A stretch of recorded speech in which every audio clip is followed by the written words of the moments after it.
नमस्कार दोस्तों, हमारे channel cultural and travel zone पर आपका स्वागत है।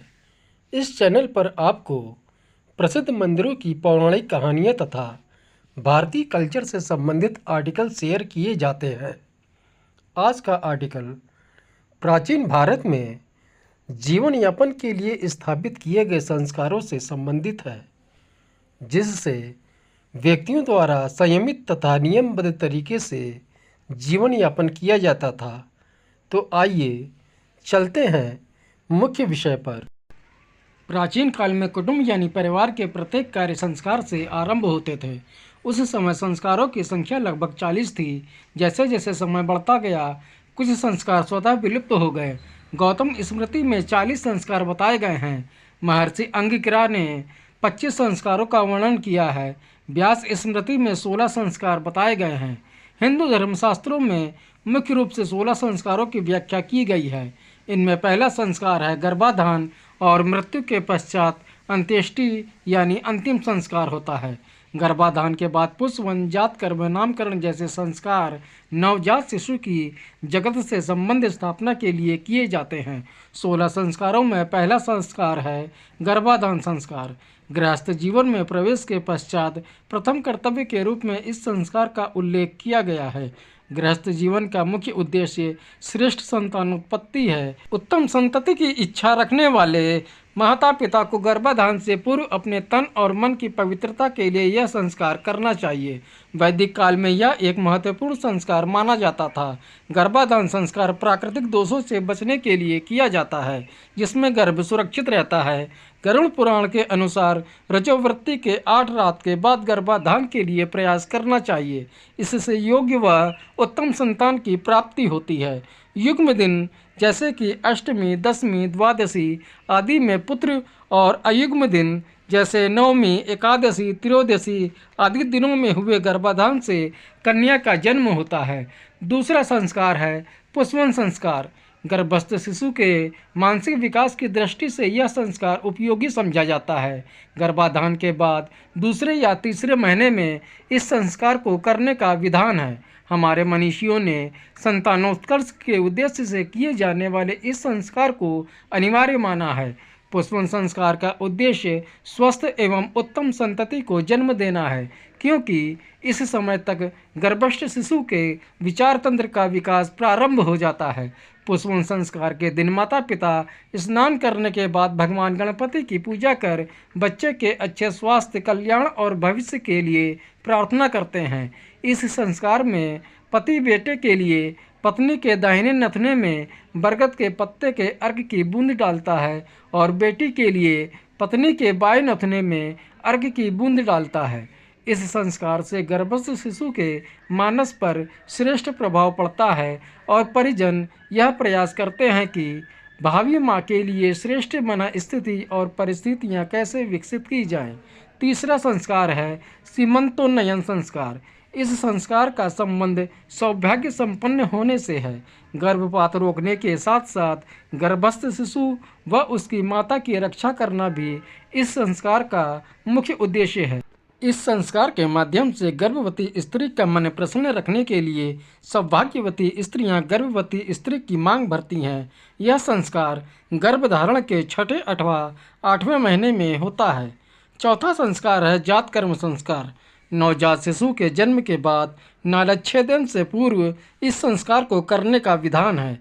इस जगत से प्रत्यक्ष संपर्क में आने वाले शिशु को मेघा, बल व दीर्घायु के लिए स्वर्णखंड से शहद व धृत वैदिक मंत्रों के उच्चारण के साथ चटाया जाता है। 2 बूंद घी तथा 6 बूंद शहद का मिश्रण अभिमंत्रित कर चटाने के बाद पिता यज्ञ करता है तथा मंत्रों का विशेष रूप से उच्चारण के बाद शिशु के बुद्धिमान, बलवान स्वरूप व दीर्घजीवी होने की प्रार्थना करता है। तत्पश्चात माता शिशु को स्तनपान कराती है। 5वां संस्कार है नामकरण संस्कार। शिशु जन्म के 11वें दिन यह संस्कार होता है। धर्माचार्यों ने जन्म के 10 दिन तक को अशौच यानी सूतक माना है, अतः यह संस्कार 11वें दिन करने का विधान किया गया है। नामकरण संस्कार का सनातन धर्म में विशेष महत्व है। हमारे मनीषियों ने नाम का प्रभाव इसलिए भी अधिक बताया है क्योंकि यह व्यक्तित्व के विकास में सहायक होता है। तभी यह कहा जाता है, राम से बड़ा राम का नाम। हमारे धर्म विज्ञानियों ने बहुत शोध कर नामकरण संस्कार का विधान बनाया। ज्योतिष विज्ञान तो नाम के आधार पर ही भविष्य की रूपरेखा तैयार करता है। छठा संस्कार है निष्क्रमण संस्कार। दीर्घ जगत से शिशु की प्रगाढ़ता बढ़े तथा सृष्टि से शिशु अच्छी तरह से परिचित होकर धर्म व मर्यादा की रक्षा करते हुए सुखमय जीवन यापन करे, यही इस संस्कार का मुख्य उद्देश्य है। निष्क्रमण संस्कार में निष्क्रमण का अर्थ है बाहर निकलना। इस संस्कार में शिशु को सूर्य व चंद्रमा की ज्योति दिखाने का विधान है। भगवान सूर्य के तेज तथा चंद्रमा की शीतलता को शिशु को अवगत कराना ही इस संस्कार का उद्देश्य है। इसके पीछे मनुष्यों की शिशु को तेजस्वी तथा विनम्र बनाने की परिकल्पना रही होगी। शिशु के जन्म के चौथे महीने में इस संस्कार को करने का विधान है, क्योंकि जन्म के 3 मास तक शिशु का शरीर बाहरी वातावरण जैसे धूप, तेज हवा आदि के अनुकूल नहीं होता है। इसलिए जन्म से 3 मास तक शिशु को सावधानी से घर में ही रखना चाहिए। इसके बाद धीरे धीरे शिशु को बाहरी वातावरण के संपर्क में आने देना चाहिए। इस संस्कार का तात्पर्य यही है कि शिशु समाज के संपर्क में धीरे धीरे आकर सामाजिक परिस्थितियों से अवगत हो। 7वां संस्कार है अन्नप्राशन संस्कार। इस संस्कार का मुख्य उद्देश्य शिशु के शारीरिक व मानसिक विकास पर ध्यान केंद्रित करना है। अन्नप्राशन का स्पष्ट अर्थ है कि जो शिशु अब तक पेय पदार्थों विशेषकर दूध पर निर्भर था, अब अन्न जिसे शास्त्रों में प्राण कहा गया है उसको ग्रहण कर शारीरिक व मानसिक रूप से अपने को बलवान व प्रबुद्ध बनाए, क्योंकि तन और मन को सुदृढ़ बनाने में अन्न का सर्वाधिक योगदान होता है। शुद्ध सात्विक एवं पौष्टिक आहार से ही मन व तन स्वस्थ रहता है। आहार शुद्ध होने पर ही अंतःकरण शुद्ध होता है तथा मन, बुद्धि व शरीर का पोषण होता है। इसलिए इस संस्कार का जीवन में विशेष महत्व है। धर्माचार्यों ने अन्नप्राशन संस्कार के लिए जन्म से 6ठे महीने को उपयुक्त माना है। 6ठे मास में शुभ दिन व शुभ नक्षत्र देखकर यह संस्कार करना चाहिए। खीर और घर में बनी मिठाई से शिशु के अन्न ग्रहण को शुभ माना गया है, क्योंकि खीर को हमारे शास्त्रों में अमृत के समान उत्तम माना गया है। 8वां संस्कार है चूड़ाकर्म संस्कार। चूड़ाकर्म संस्कार को ही मुंडन संस्कार भी कहा जाता है। आचार्यों ने शिशु के जन्म के पहले, तीसरे या 5वें वर्ष में इस संस्कार को करने का विधान बताया है।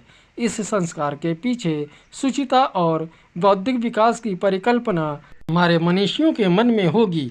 ज्योतिष शास्त्र के अनुसार इस संस्कार को शुभ मुहूर्त में करने का विधान है। 9वां संस्कार है विद्यारंभ संस्कार। अन्नप्राशन संस्कार के बाद शिशु बोलना शुरू कर देता है। अन्नप्राशन संस्कार के बाद ही विद्यारंभ संस्कार का विधान है। विद्यारंभ संस्कार का अभिप्राय बालक को शिक्षा के प्रारंभिक स्तर से परिचित कराना होता है। प्राचीन काल में जब गुरुकुल परंपरा थी तो बालक को वेदाध्ययन के लिए भेजने से पहले घर में अक्षर बोध कराया जाता था। माता पिता तथा परिजन बालक को मौखिक रूप से श्लोक, पौराणिक कथाएं आदि का अभ्यास करा दिया करते थे, ताकि गुरुकुल में कठिनाई न हो। शुभ मुहूर्त में ही विद्यारंभ संस्कार करना चाहिए। 10वां संस्कार है कर्णवेद संस्कार। हमारे मनीषियों ने सभी संस्कारों को वैज्ञानिक कसौटी पर कसने के बाद ही संस्कारों को करने का विधान बनाया था। कर्णवेद संस्कार का आधार बिल्कुल वैज्ञानिक है। बालक की शारीरिक व्याधि या कष्ट से रक्षा ही इस संस्कार का मूल उद्देश्य है। प्रकृति के द्वारा प्रदान किए गए शरीर के सभी अंग मानव जीवन के लिए महत्वपूर्ण हैं। कान हमारे श्रवण द्वार हैं। कर्णवेधन से ही व्याधियां दूर होती हैं तथा श्रवण शक्ति भी बढ़ती है। साथ ही कानों में आभूषण सौंदर्य बोध का परिचायक भी हैं। यज्ञोपवीत संस्कार के पूर्व में इस संस्कार को करने का विधान है। ज्योतिष शास्त्र के अनुसार शुक्ल पक्ष के शुभ मुहूर्त में इस संस्कार का संपादन श्रेष्ठ होता है। 11वां संस्कार है यज्ञोपवीत संस्कार। यज्ञोपवीत अथवा उपनयन संस्कार बौद्धिक विकास के लिए सर्वाधिक महत्वपूर्ण संस्कार है। धार्मिक व आध्यात्मिक उन्नति का इस संस्कार में पूर्ण रूपेण समावेश है। हमारे मनीषियों ने इस संस्कार के माध्यम से वेद माता गायत्री को आत्मसात करने का प्रावधान दिया है। आधुनिक युग में भी गायत्री मंत्र पर विशेष शोध हो चुका है। गायत्री मंत्र सर्वाधिक शक्तिशाली मंत्र है। यज्ञोपवीत, जिसे जनेऊ भी कहा जाता है, अत्यंत पवित्र होता है। जनेऊ आयु को बढ़ाने वाला, बल और तेज प्रदान करने वाला है। यज्ञोपवीत धारण करने का वैज्ञानिक महत्व भी है। प्राचीन काल में जब गुरुकुल की परंपरा थी, उस समय प्रायः 8 वर्ष की उम्र में यज्ञोपवीत संस्कार संपन्न हो जाता था। इसके बाद बालक विशेष अध्ययन के लिए गुरुकुल जाता था। यज्ञोपवीत से ही बालक को ब्रह्मचर्य की दीक्षा दी जाती थी। इस संस्कार का उद्देश्य संयमित जीवन के साथ आत्मिक विकास में रत रहने के लिए बालक को प्रेरित करना है। 12वां संस्कार है वेदारंभ संस्कार। यह संस्कार ज्ञानार्जन से संबंधित है। वेद का अर्थ है ज्ञान, और वेदारंभ के द्वारा बालक ज्ञान को अपने अंदर समाविष्ट करना शुरू करे, यही वेदारंभ संस्कार का अभिप्राय है। शास्त्रों में ज्ञान को सर्वश्रेष्ठ माना गया है। प्राचीन काल में यह संस्कार मनुष्य के जीवन में विशेष महत्व रखता था। यज्ञोपवीत संस्कार के बाद बालकों को वेदों का अध्ययन व विशिष्ट ज्ञान से परिचित होने के लिए योग्य आचार्य के पास गुरुकुल में भेजा जाता था। वेदारंभ से पहले आचार्य अपने शिष्यों को ब्रह्मचर्य व्रत का पालन करने एवं संयमित जीवन जीने की प्रतिज्ञा कराते थे तथा बालक की परीक्षा लेने के बाद ही वेदाध्ययन कराते थे। यह संस्कार बसंत पंचमी को करना शुभ होता है। 13वां संस्कार है केशांत संस्कार। केशांत संस्कार गुरुकुल में वेदाध्ययन पूर्ण कर लेने पर आचार्य के समक्ष संपन्न किया जाता था। वास्तव में यह संस्कार विद्या अध्ययन के पश्चात गुरुकुल से विदाई लेने तथा गृहस्थ आश्रम में प्रवेश करने का उपक्रम है। वेद पुराणों एवं विभिन्न विषयों में पारंगत होने के बाद ब्रह्मचारी के सर के बालों की सफाई की जाती थी तथा उसे स्नान कराकर स्नातक की उपाधि दी जाती थी। केशांत संस्कार शुभ मुहूर्त में किया जाता था। 14वां संस्कार है समावर्तन संस्कार। गुरुकुल से विदाई लेने से पहले शिष्य का समावर्तन संस्कार होता था। इससे पहले शिष्य का केशांत संस्कार संपादित किया जाता था, फिर उसे स्नान कराया जाता था। यह स्नान समावर्तन संस्कार के तहत होता था। इसमें सुगंधित पदार्थों औषधि युक्त जल से भरे हुए वेदी के उत्तर भाग में 8 गणों के जल से स्नान कराने का विधान है। यह स्नान विशेष मंत्रोच्चारण के साथ होता था। इसके बाद ब्रह्मचारी मेखला व दंड को छोड़ देता था, जिसे यज्ञोपवीत संस्कार के तहत धारण कराया जाता था। इस संस्कार के बाद ब्रह्मचारी गृहस्थ आश्रम में प्रवेश का अधिकारी समझा जाता था। ब्रह्मचारी सुंदर वस्त्र धारण करता था तथा आचार्यों व गुरुजनों से आशीर्वाद ग्रहण कर अपने घर के लिए विदा लेता था। केशांत संस्कार व समावर्तन संस्कार बालक को परिपक्व युवा बनाते थे। इस संस्कार के लिए उम्र 23 से 24 वर्ष मानी गई है। 15वां संस्कार है विवाह संस्कार। प्राचीन काल से ही स्त्री और पुरुष दोनों के लिए यह संस्कार एक महत्वपूर्ण संस्कार है। विद्या अध्ययन करने के बाद जब युवक में सामाजिक परंपरा निर्वाह करने की क्षमता व परिपक्वता आ जाती थी, तो उसे गृहस्थ आश्रम में प्रवेश कराया जाता था। लगभग 25 वर्ष तक ब्रह्मचर्य का पालन करने के बाद युवक परिणय सूत्र में बंधता था। हमारे शास्त्रों में 8 प्रकार के विवाह का उल्लेख है, जो कि ब्रह्म विवाह, दैव विवाह, आर्ष विवाह, प्रजापत्य विवाह, आसुर विवाह, गंधर्व विवाह, राक्षस विवाह तथा पैशाच विवाह हैं। वैदिक काल में विवाह की ये सभी प्रथाएं प्रचलित थीं। वैदिक काल के पूर्व जब समाज संगठित नहीं था, तो उस दौरान उच्चश्रृंखल यौनाचार होता था। इसे समाप्त करने व नियंत्रित करने के लिए ही विवाह संस्कार की स्थापना करके समाज को संगठित एवं नियमबद्ध करने का प्रयास किया गया था। और आज इन्हीं प्रयासों का परिणाम है कि भारतीय समाज सभ्य और सुसंस्कृत है। 16वां संस्कार है अंत्येष्टि या अंतिम संस्कार। अंत्येष्टि को अंतिम या अग्नि परिग्रहण संस्कार भी कहा जाता है। आत्मा में अग्नि का आगाहन करना ही अग्नि परिग्रह है। धर्मशास्त्रों के अनुसार मृत शरीर की विधिवत क्रिया करने से जीव की अतृप्त वासनाएं शांत हो जाती हैं। हमारे शास्त्रों में बहुत ही सहज ढंग से इहलोक और परलोक की कल्पना की गई है। जब तक जीव शरीर धारण कर इहलोक में रहता है तब तक वह विभिन्न कर्मों से बंधा रहता है। प्राण छूटने पर व्यक्ति इस लोक को छोड़ देता है। मनुष्य अपने कर्मों के अनुसार फल भोगता है। इसी परिकल्पना के तहत मृत शरीर की विधिवत क्रिया होती है।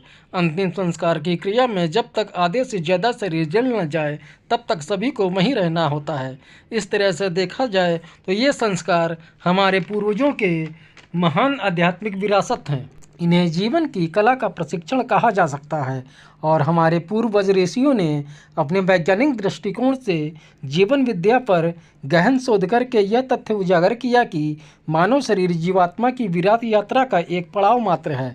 इसमें अनेक महत्वपूर्ण मोड़ या चौराहे हैं जिन पर मार्गदर्शन के अभाव में भटकाव की पूरी संभावना रहती है।